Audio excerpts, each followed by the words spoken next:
هي ليه الدنيا اسودت هل صحتنا النفسية مهمة؟ طب هي بتأثر على شكلنا؟ تعالى كده نشوف في الفيديو ده. النهارده هتكلم في توبيك انا عمري ما اتكلمت فيه، ولكن اللي خلاني اتكلم في التوبيك ده ان انا اول ما جالي صوره ليا في الميموري من سنتين رفيع، كان شعري كده، فده اللي خلاني اقول لنفسي هو انا ايه اللي عملته علشان اخلي شعري كده. طبعا الناس هتفتكر ان انا هتكلم على المنتجات اللي انا عملتها في شعري.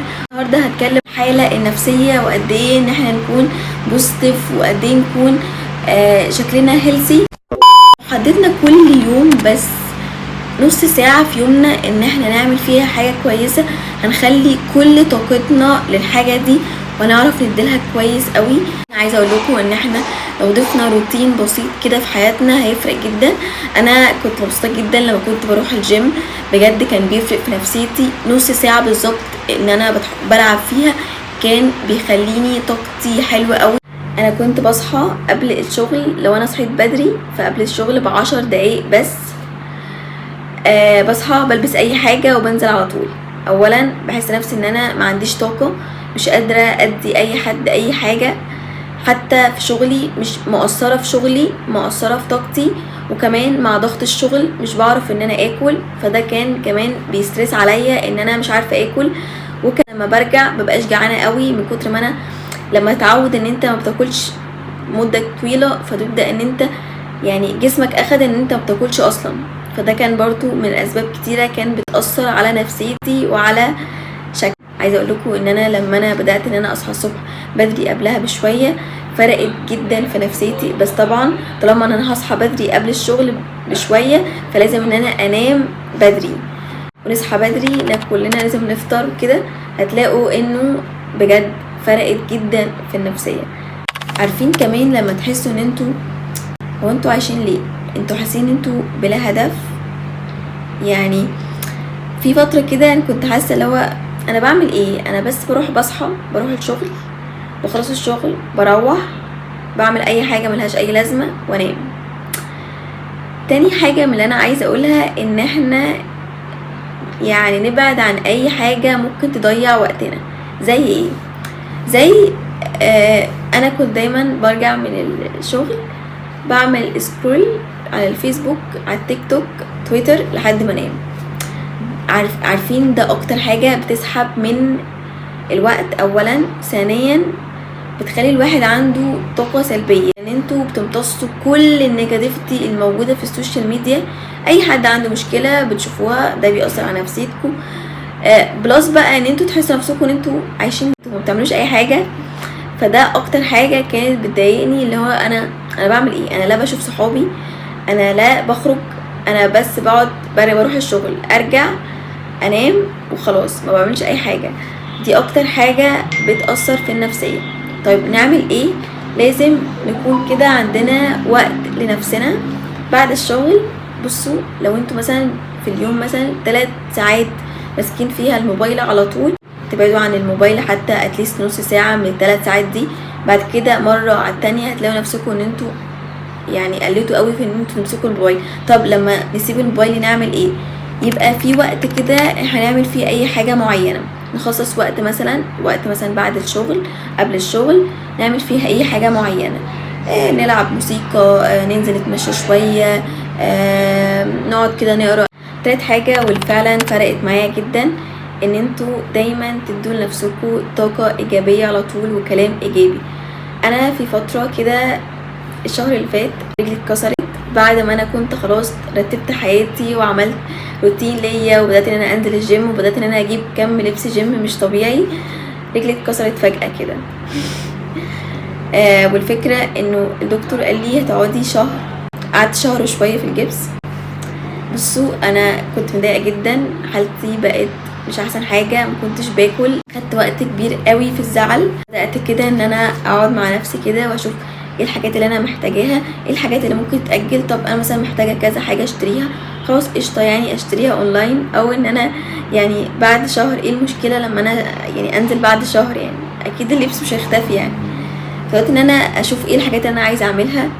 وقعدت اقول طيب لنفسي انا مش عايزه افتكر الوقت ده ان انا كنت فيه متضايقه او ان انا حصلت ان انا رجلي اتكسرت، لا ان انا عايزه اخترع حاجات جديده انا اعملها. فانا صورت لكم فيديو قبل كده ان انا جبت شنطه هاند ميد، انا كانت عجباني بشكل مش طبيعي. قعدت اقول لنفسي كده طب ما انا اعمل حاجه زيها طالما انا حبيت ان الشنطه دي انا حتى ملحقتش ان انا انزل بيها.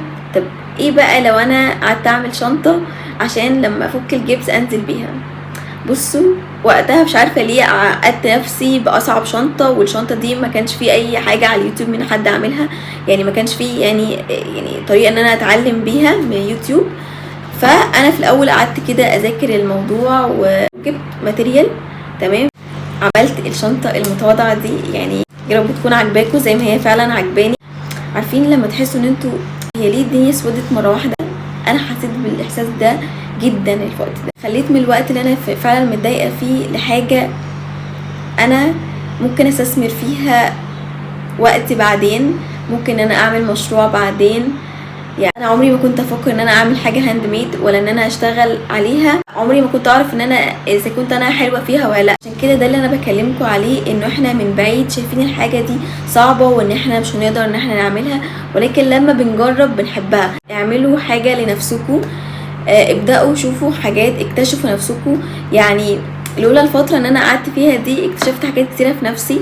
عايزه اقول لكم ان انا بدات ان انا اعمل فيديوهات اصلا وانا رجليا كانت مكسوره، وانا اصلا قبلها كنت كويسه ما كنتش بعمل اي حاجه. انا اكتر شخص ممكن بيكسل في حياته، ولكن بعد التجربه اللي حصلت دي خلاني اطلع منها مور انرجيتك بشكل مش طبيعي. دايما اقول لنفسي دايما ان انا اكون مصدر يعني الهام لنفسي، مش لازم ان انا اكون باخد التشجيع او يعني الطاقه من حد تاني. مش لازم بقى حد يقول لي انت تبقي كويسه، انت تبقي شاطره. بصوا كل واحد في حياته ماشي في تراكس، احيانا بيبقى فيه داون واحيانا بيبقى فيه ابس، فكل واحد عنده حياته الشخصيه ليه. فمش دايما لازم يكون في حد هيكون دايما بيقولك يلا امشي يلا، لا لازم يكون الطاقه دي نابعه منك انت، عشان وقت ما يكونش في حد معاك لازم انت تكون الطاقه دي لنفسك، وانت اللي تكون بتحرك نفسك مش حد تاني بيحركك. وما تسمعوش من اي حد مثلا يقول لكم لا انتوا مش تقدروا تعملوا اي حاجه، لا انتوا لا انت فاشله، لا تسمعوش من الكلام ده خالص. اي حد بيقول الكلام ده ما ينفعش يكون جوه دايرتك، ابعد الناس دي خالص من دايرتك، صفي كل الناس دي من حياتك، لان الناس دي بجد بصوا يعني وجودهم في حياتنا بينزلنا مش بيطلعنا خالص. خلي بس الناس اللي هي تكون شبهك، اللي هي بجد ممكن يعني تعليك وانت تعليها. في وقت كده لازم يكون لنفسنا حتى في الشغل، في وقت لازم تعمل فيه اولويتك الكاستمر بتاعك، بعد كده تشوف اي حد تاني وتساعد اي حد تاني. انا مش بقول كده ان احنا ما نساعدش الناس اللي معانا، لا انا ما قلتش كده خالص. انا قلت انه في وقت لازم انت تكون بتركز فيه في الحاجه اللي انت بتعملها، تركز فيه مع الكاستمر اكتر. لكن انا اللي كان بيضغط عليا في الشغل ان انا كنت بسمع لكل واحد وببقى عايزه ان انا اعمله الحاجه بتاعته، وده بيخليني ان انا افقد كل شويه من تركيزي. فباجي على اخر اليوم انا ببقى بجد مش عارفه اركز، مش عارفه ادي العميل، ممكن يطلع مني حاجه من لا وعي. الفكره ان كل ده هما بجد بيفتكروا لك مثلا الحاجه اللي انت ممكن تكون طلعت منك من غير قصد. فمن الاول احسن ان احنا دايما ان احنا نشوف حاجه الاولويه بالنسبه لنا. اي انجاز احنا بنعمله صغير جدا لازم نشجع نفسنا عليه. اي حاجة صغيرة، انا دلوقتي بقيت اي حاجة يعني مثلا عملت مثلا رياضة النهاردة كويس قوي وجسمي اتمرن، فانا هشجع نفسي وان انا اكل اكلة كويسة.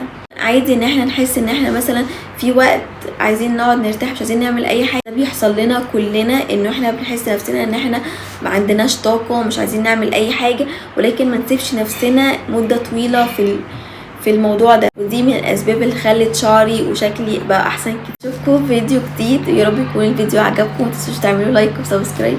باي.